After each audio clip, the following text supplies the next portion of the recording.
Okay, market equilibrium. When we talk about market equilibrium, it's a market. A market is a place of contact between buyers and sellers.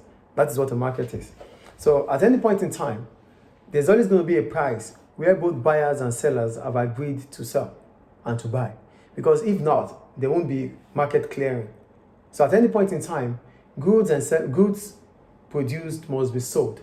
And for goods produced to be sold, it would have meant that consumers are willing to pay at a certain amount.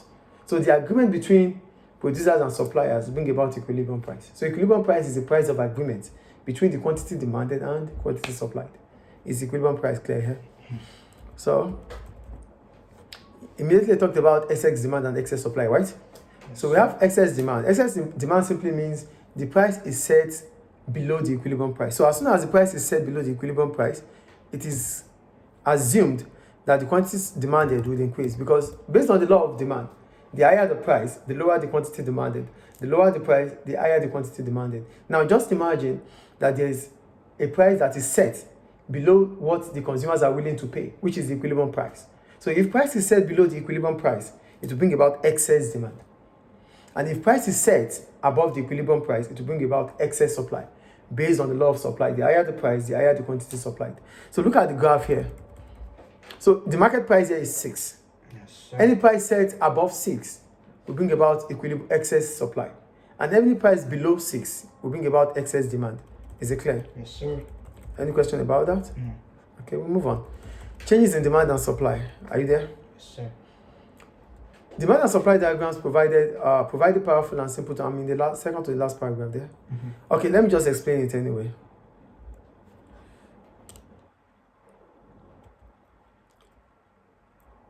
Okay, let's read. I have to read it. Go down.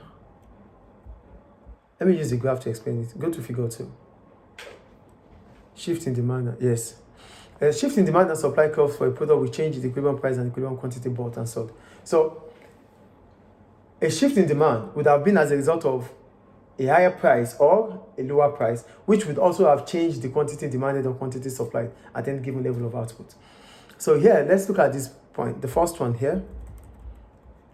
A rightward shift in the demand curve from D1 to D2 will bring about a higher price. Listen, there's an increase in the quantity demanded for products. I'm explaining graph 1. A.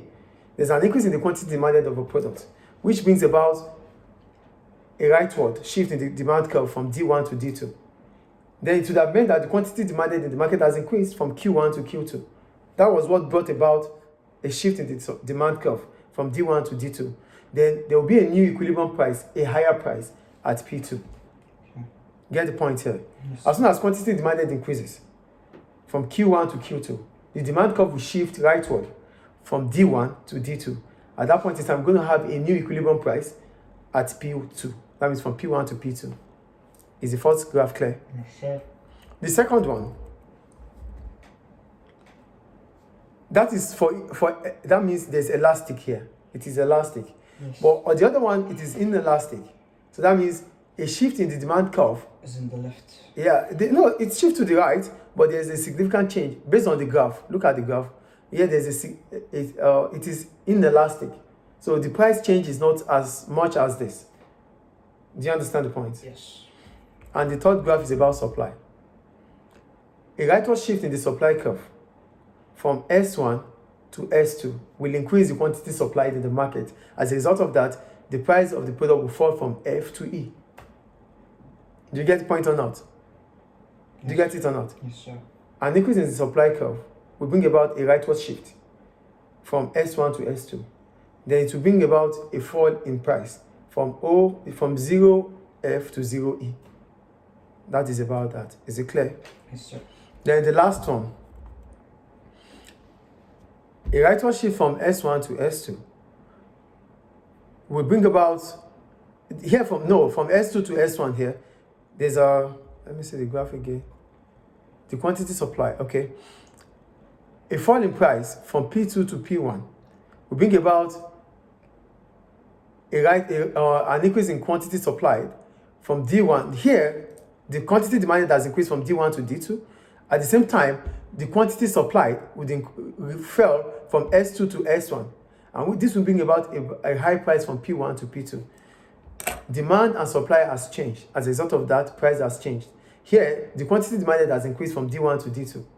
This brings about a fall in the quantity supplied from S2 to S1. And as a result of that, the price has increased from P1 to P2. Yes. Do you get it or not? Yes, sir. So, the market clear. So, at any point in time, markets are not always going to clear. So, why? Okay, let me just finish. They say it is very easy to assume that the equilibrium price is either the current market price or the price towards which the market moves. Neither is correct. The market price could be at any level. There could be excess demand or excess supply at any point in time. So, the point is, there's not, at any point in time, the market, things will change in the market. Price will increase, price will fall. Quantity demanded will increase, quantity demanded will fall. Quantity supplied will increase, quantity supplied will fall. So these things are based on different market situations. Do you understand? Yes. So the argument to put forward by neoclassical free market economy is that markets do tend to clear. So now, as soon as there's excess demand in the market or excess supply, it brings about what we call disequilibrium. What do I call it? Disequilibrium. So for this equilibrium, what firms should do is to ensure that, okay, disequilibrium is about a price set above equilibrium price. If price is set above equilibrium price, which brings about excess supply, what can firms do to make the market come back to equilibrium? Firms will have to reduce the price or reduce the quantity supplied. Yeah. Get the situation here. When we have an excess demand, excess supply in the market, it would have been as a result of having set the price above the equilibrium price. So if you have set the price above the equilibrium price, the market is at disequilibrium. Things are not balanced. So to make the market go back to equilibrium, firms have to reduce the quantity supplied or reduce the price. So as soon as they reduce the price or quantity supplied, it becomes easier for them, for consumers to buy more of the product. Then the market will come to equilibrium. That is the first point. If there's excess demand in the market, excess demand is as a result of a price set below the equilibrium price. So if price is set below the equilibrium price, to correct that excess demand, firms have to increase the price. Do you understand the difference here? Yeah, I do. So that is all about market clearing or equilibrium or disequilibrium. Is it clear? Yes, sir. Okay.